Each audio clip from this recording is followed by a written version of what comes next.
all so much. Thank you so much.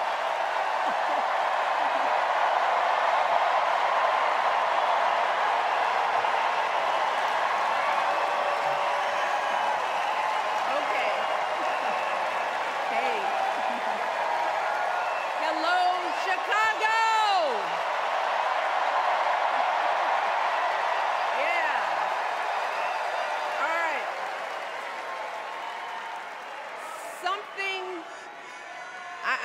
Something wonderfully magical is in the air, isn't it? Yeah. You know, we're feeling it here in this arena, but it's spreading all across this country we love. A familiar feeling that's been buried too deep for far too long. You know what I'm talking about. It's the contagious power of hope.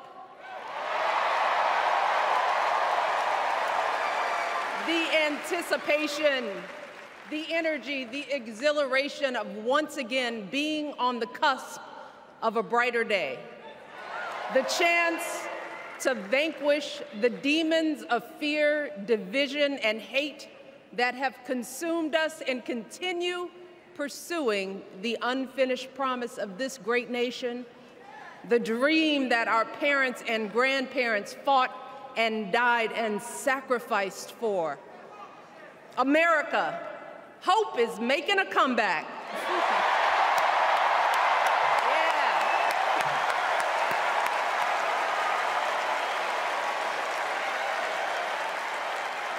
But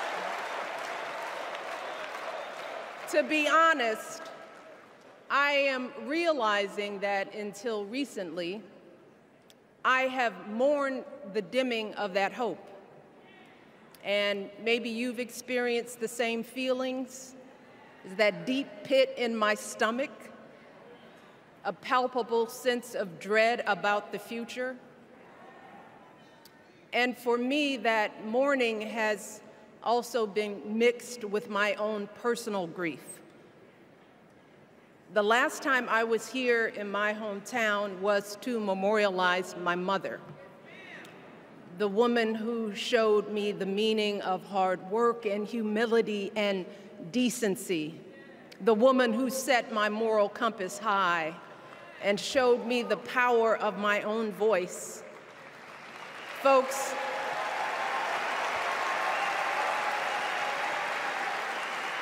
I still feel her loss so profoundly.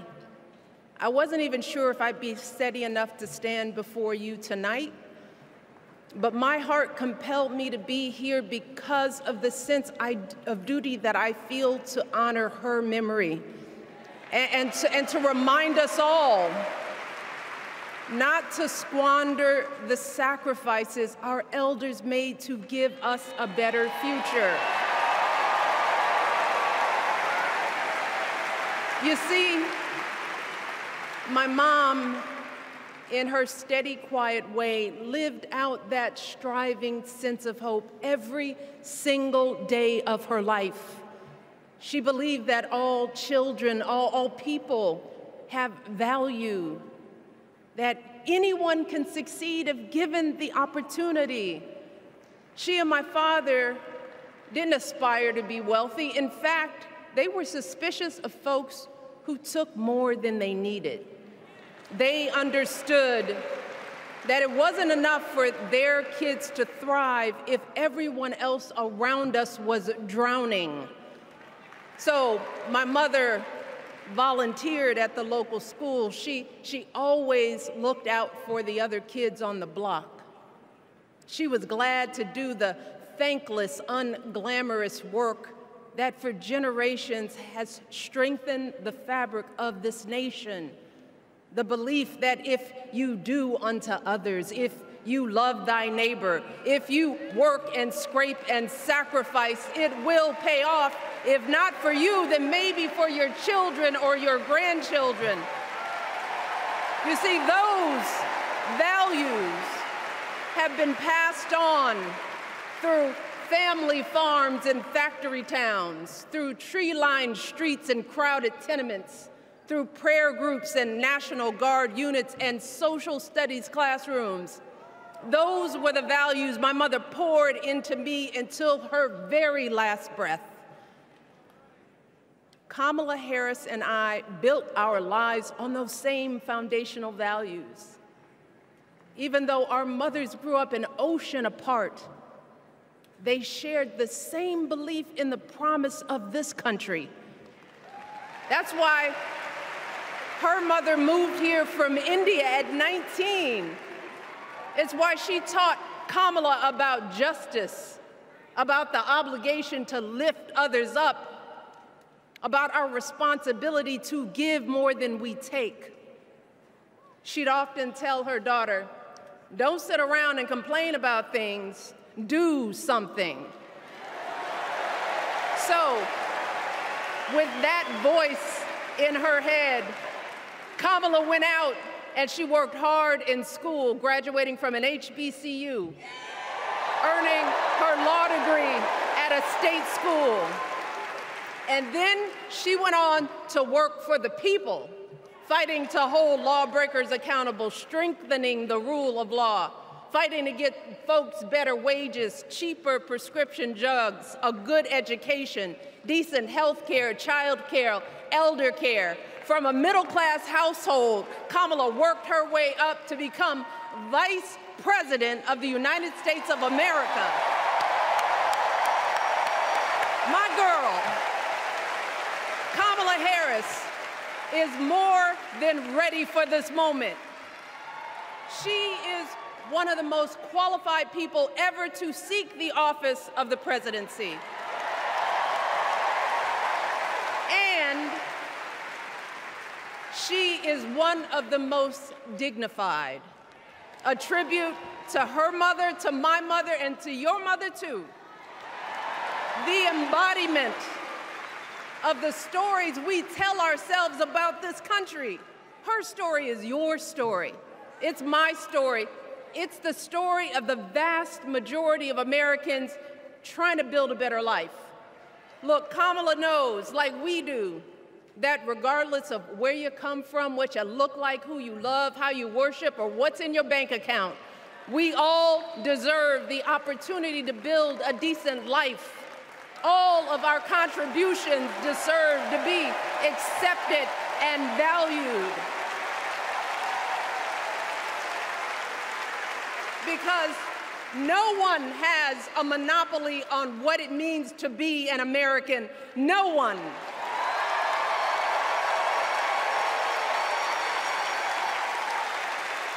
Kamala has shown her allegiance to this nation, not by spewing anger and bitterness, but by living a life of service and always pushing the doors of opportunity open to others.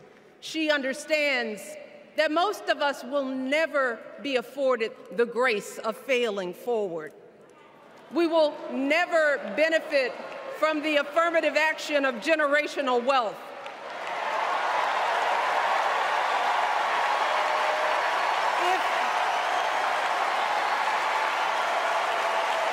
If we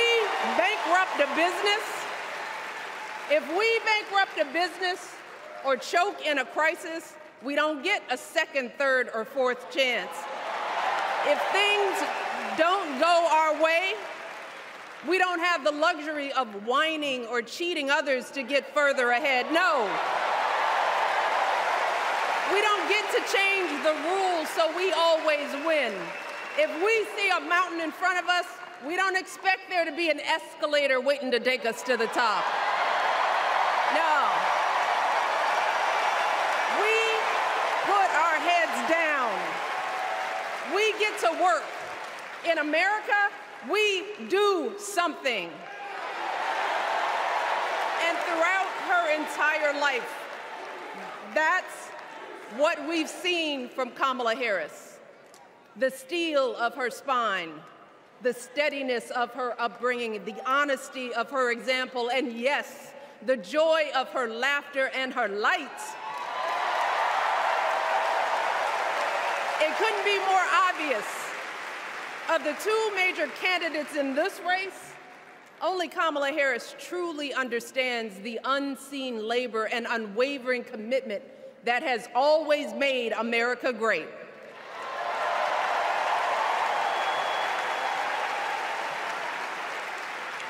Now, unfortunately, we know what comes next.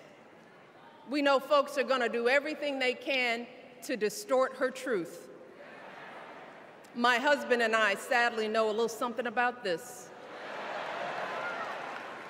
For years, Donald Trump did everything in his power to try to make people fear us. See, his limited, narrow view of the world made him feel threatened by the existence of two hard-working, highly educated, successful people who happen to be black.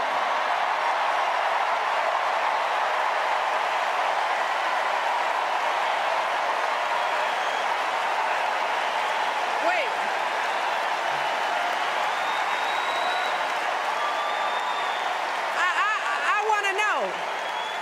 I want to know, who's going to tell him that the job he's currently seeking might just be one of those black jobs?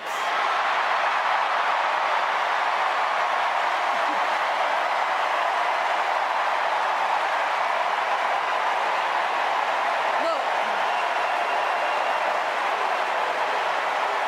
it's his same old con. His same old con. Doubling down on ugly, misogynistic, racist lies as a substitute for real ideas and solutions that will actually make people's lives better.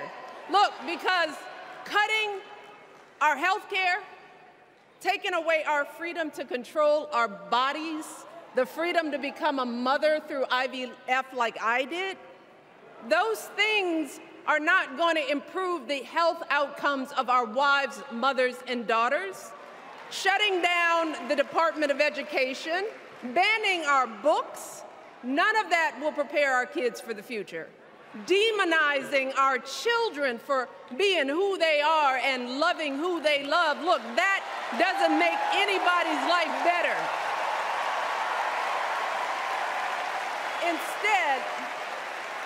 Instead, it only makes us small. And let me tell you this, going small is never the answer. Going small is the opposite of what we teach our kids. Going small is petty, it's unhealthy, and quite frankly, it's unpresidential.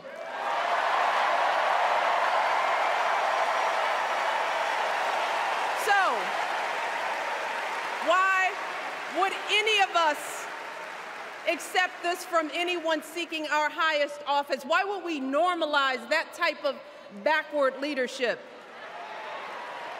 Doing so only demeans and cheapens our politics. It only serves to further discourage good, big-hearted people from wanting to get involved at all. America, our parents taught us better than that, and we deserve so much better than that. That's why we must do everything in our power to elect two of those good, big-hearted people. There is no other choice than Kamala Harris and Tim Walz. No other choice.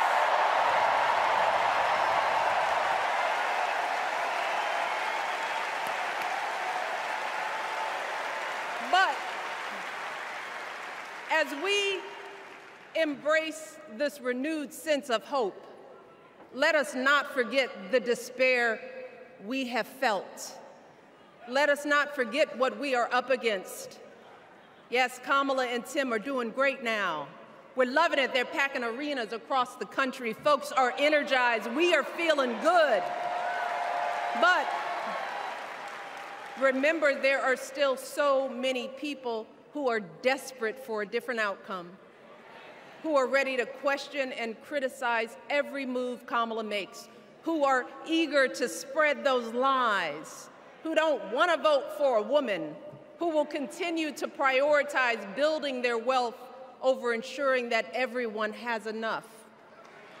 So no matter how good we feel tonight or tomorrow or the next day, this is going to be an uphill battle.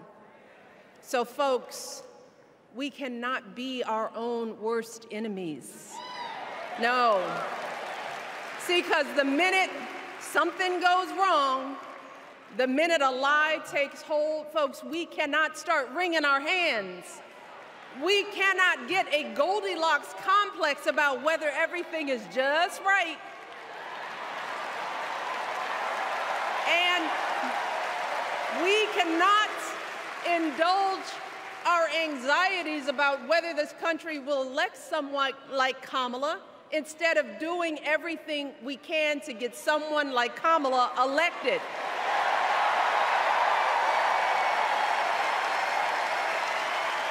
Kamala and Tim, they have lived amazing lives. And I am confident that they will lead with compassion, inclusion, and grace. But they are still only human. They are not perfect. And like all of us, they will make mistakes. But luckily, y'all, this is not just on them. No, this is up to us, all of us, to be the solution that we seek. It's up to all of us to be the antidote to the darkness and division. Look, I don't care how you identify politically, whether you're Democrat, Republican, Independent, or none of the above. This is our time to stand up for what we know in our hearts is right.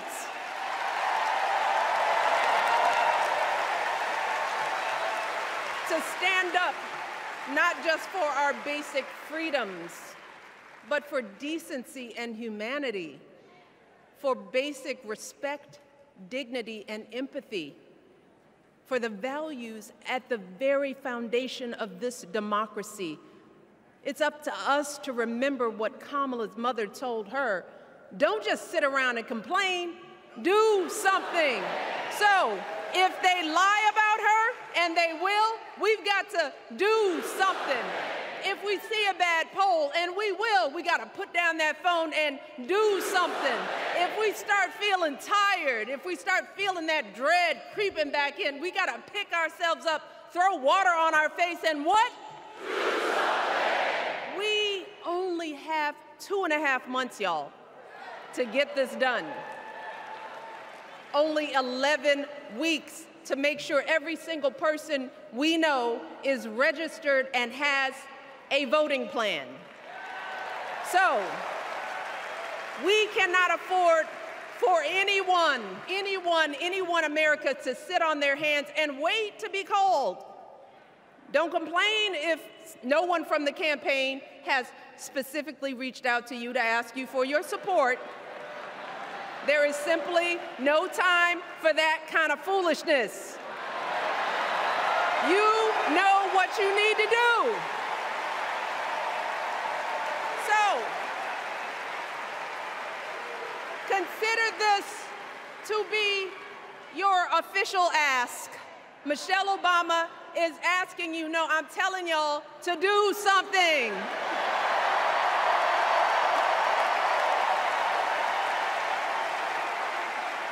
Because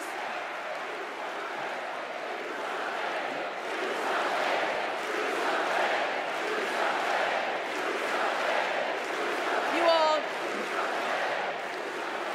this election is going to be close. In some states, just a handful, listen to me, a handful of votes in every precinct could decide the winner. So we need to vote in numbers that erase any. We need to overwhelm any effort to suppress us. Our fate is in our hands. In 77 days, we have the power to turn our country away from the fear, division, and smallness of the past. We have the power to marry our hope with our action.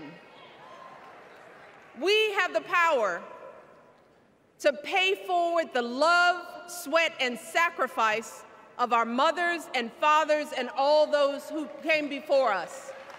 We did it before, y'all, and we sure can do it again. Let us work like our lives depend on it.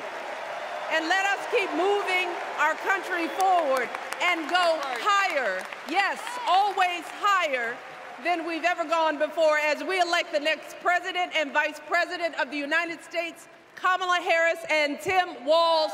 Thank you all. God bless.